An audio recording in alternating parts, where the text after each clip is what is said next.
1 matin.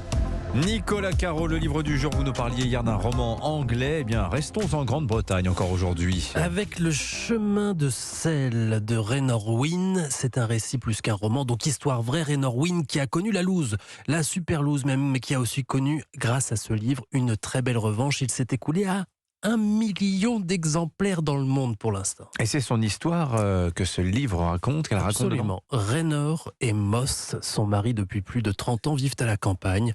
2 enfants, des grands, ils sont étudiants. Raynor et Moss ne mènent pas la grande vie, mais ils s'en sortent, ça va, ils ont des moutons, ils ont leur maison, mais en 2013, ils perdent tout.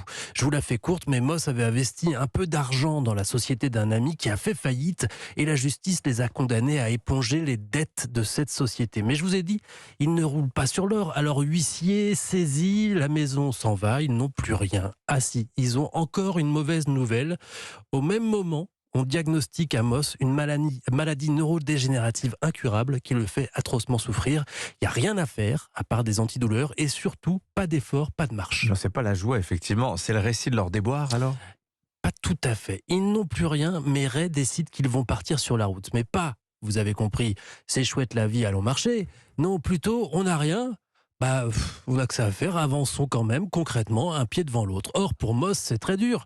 Mais pour Ray aussi, quand je dis qu'ils n'ont rien, c'est rien. On n'est pas en France. Ils reçoivent une mini-allocation de quelques dizaines d'euros.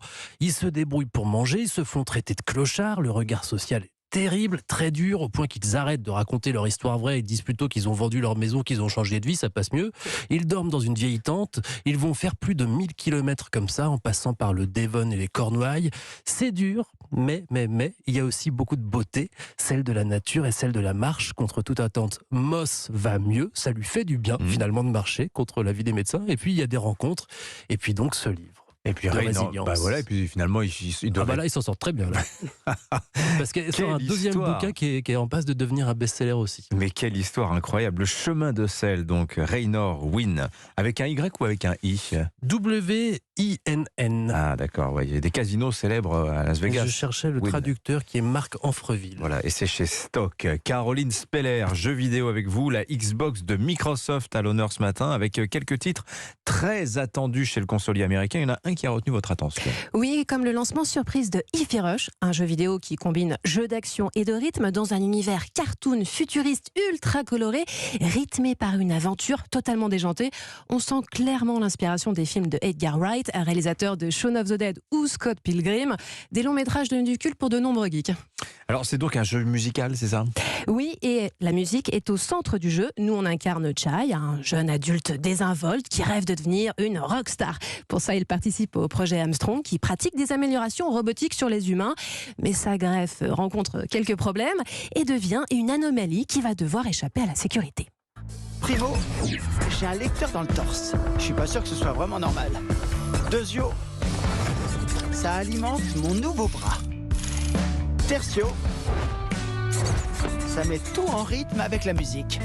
Et ce qui veut dire que tout notre environnement se trémousse au son de la musique, que ce soit les décors ou nos ennemis robots et humains. Nous devons ressentir le rythme pour sauter ou éviter des obstacles, mais aussi pour combattre. Armés d'une guitare électrique, chaque frappe nous permet de lâcher une note, et plus vous êtes dans le tempo, plus vos coups deviennent dévastateurs. Et quand je vous parle de musique, je parle de rock, qui sent bon les années 90 et 2000 avec toute une playlist de chansons composées pour le jeu.